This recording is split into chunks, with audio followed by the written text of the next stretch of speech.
What distinguishes the work the body workers, healers, doctors, coaches, therapists of all sorts do from, say, what a computer programmer, an electrician, your barista, or a pilot might do, is something that we will call direct contact. Body workers, coaches, healers come into direct contact constantly with our client's energy. Physical energy is one thing. Emotional energy is another, and it's the emotional, mental sort of energy that we're going to focus most on this piece. You see, emotions and thoughts are certainly a type of energy. Not unlike molecules of air, this sort of energy may seem intangible because you can't always see it unless it's joined with something else like smoke or action. However, as intangible as emotional energy feels, it is physical. You have experienced the energy of another person's emotions or thoughts, so you know this is true. When we work in close contact with individuals, as we do over a period of time, it requires of us a deeper savvy and an understanding of a few elements of human dynamics so that we can keep our practices clean, clear, and healthy. The first dynamic we're going to discuss is that of transference. You see, by human nature, we often transfer energy through our thoughts and feelings without even thinking about it. For instance, you have transferred thoughts and feelings that you picked up from your parents to your current partner or to your children. Look at your own life and you'll see that. You see, for example, maybe we mistrust another individual because they look like somebody who harmed us or earned our mistrust. Maybe we adorn someone else with an unearned feeling of respect or regard because they resemble someone we know and love. Every person experiences a level of transference, and what we have to be on the watch for are the times when transference turns into an unhealthy situation.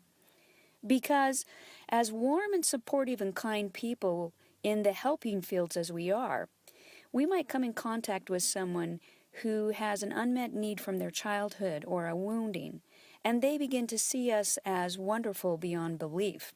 Sometimes our patients or clients become overly attached to us because they're transferring their need for love and connection to us as an object of someone who is warm and good, who touches them through their work, either physically, emotionally, or mentally, and yet they may not realize that this attachment is an over-attachment, a transference, and not an appropriate bond.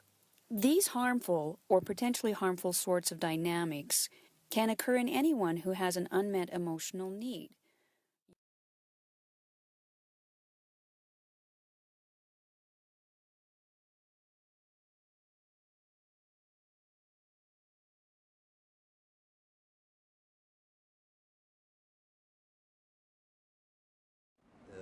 Transference and countertransference was central to my work, and with her and with my patients.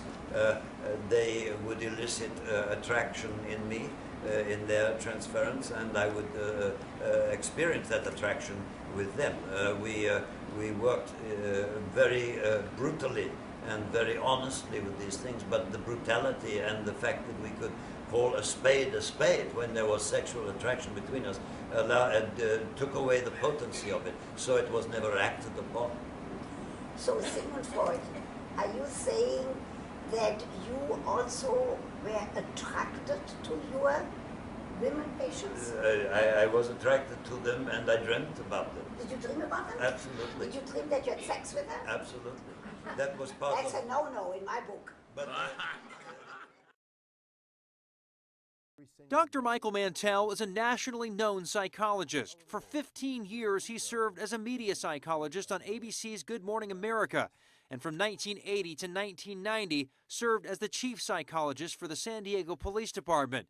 He's appeared on 10 News on numerous occasions as a mental health expert. Now this, a 16-page accusation against Dr. Mantell, a married man, filed by the executive officer of the state's Board of Psychology. It involves a woman who first sought treatment from Mantell in 2003. Then in 2010, she returned as a patient, this time for counseling from Dr. Mantell with her fiancé regarding infidelity and trust issues. According to the accusation, Dr. Mantell became sexually attracted to the woman and she broke off the engagement, continued counseling, then quit. Then 2 weeks later, a sexual and romantic relationship with Dr. Mantell ensued that would last about 4 months, during which time the accusation states the two would have sex several times per week in both her home and Dr. Mantell's office.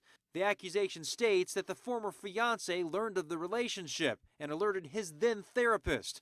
The accusation states that Dr. Mantell and the woman then came up with a story in case they were ever questioned, and that Dr. Mantell told her to just deny, and said he could lose his license and go to prison as a result of his relationship with her, that he violated the 2-year rule. The accusation goes on to state that several months later, while being interviewed by a medical board investigator under oath, Dr. Mantell provided false sworn testimony and falsely denied ever having an intimate or sexual relationship with anyone he has ever treated. According to the American Counselors Association, sexual or romantic relationships with former clients, current clients, or their family members are prohibited. Counselors are also prohibited from engaging in counseling with those they have previously had relationships with. Sexual or romantic relationships with current supervisees, counselor educators with students enrolled in the program, or research participants are also prohibited.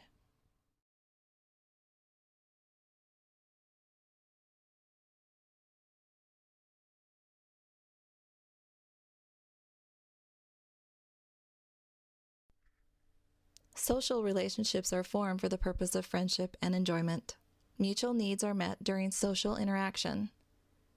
Friends often give advice. They may lend money and help with finding a mate or a job. Other social relationships are more superficial. However, in all social relationships, there is little reflection on the effectiveness of the interaction. Intimate relationships are based on an emotional commitment. They are formed to fulfill multiple needs such as procreation, sexual and emotional satisfaction, economic security, social belonging, and to reduce loneliness. Most often the relationship is a partnership in which each member cares about the other's needs for growth and satisfaction. The therapeutic relationship differs from social and intimate relationships in that the counselor employs psychological theories, understanding of human development and behavior, and personal strengths to enhance the client's growth. The relationship is constantly focused on the client's needs. Boundaries and focus of the therapeutic relationship are clear. When a counselor begins to want the client to like them, the needs of the client cannot be adequately met, and the interaction can be detrimental to the client.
I'm Ron Zimmett, a trial lawyer for over 35 years, and I'm Negley Associates Risk Management Consultant. I've had the honor of representing the Mental Health Risk Retention Group as their general counsel for over 20 years, and I have a great deal of experience defending mental health care providers such as yourself. I also provide on-site risk management review and training for staff at mental health centers throughout the country. Our first topic is the biggest mistake you can make in mental health care that will guarantee a lawsuit and how to avoid it. So, what's the biggest mistake? I suspect that many of you can guess. Simply stated, if you have sex of any kind with a center patient, you can expect a lawsuit and probably criminal charges. This includes former patients as well as current patients. It is not limited just to counselors, but to any mental health center staff or mental health care provider. Some of you may be thinking as you listen, there's no way you'd have sex with a patient, so you don't have to listen any further. Our experience, however, with many lawsuits in this area indicates that it may not be as easy as you think to avoid having sex with a patient. In fact, it is clear that people who know better and have the best of intentions can and do give in to temptation.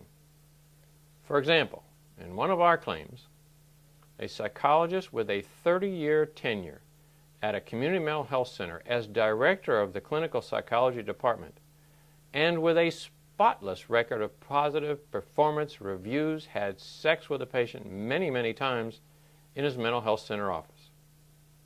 Strikingly, the psychologist also was a member of the State Board of Psychological Examiners and was responsible for disciplining psychologists who had sexual relations with their clients.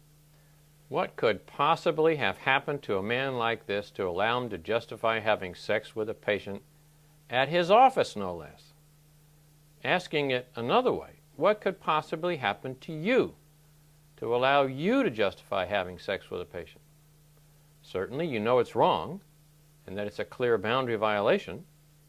Certainly you know you could be fired and charged with a criminal violation for which you could go to jail.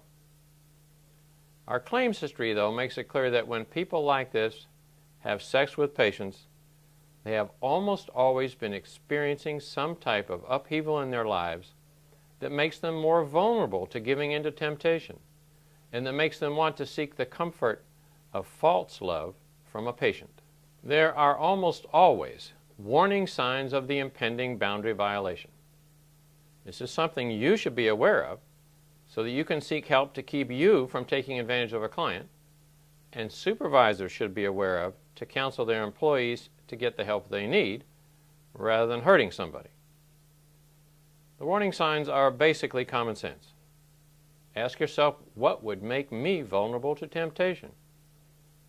Here are some of the signs. Have you had a severe illness or death in the family?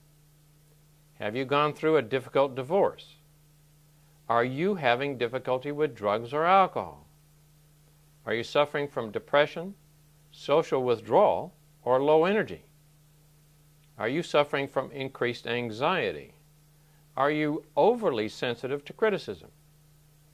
Have you been having anger control problems? Have you become preoccupied with thoughts about sexual issues? Have you socialized with a client in a setting that is not part of a social event in a treatment program? Are you physically attracted to a particular client? So these are just some of the warning signs you and supervisors should be thinking about. Of course, I don't mean that everybody who has these kinds of warning signs has sex with a patient. Just that people who do have sex with patients almost always have these warning signs. Therefore, if you notice yourself having some of these problems, talk to your supervisor and get the help you need. Just so you don't forget, the psychologist I referred to earlier was fired from his job, was charged with a crime, and lost his license. It simply is not worth it.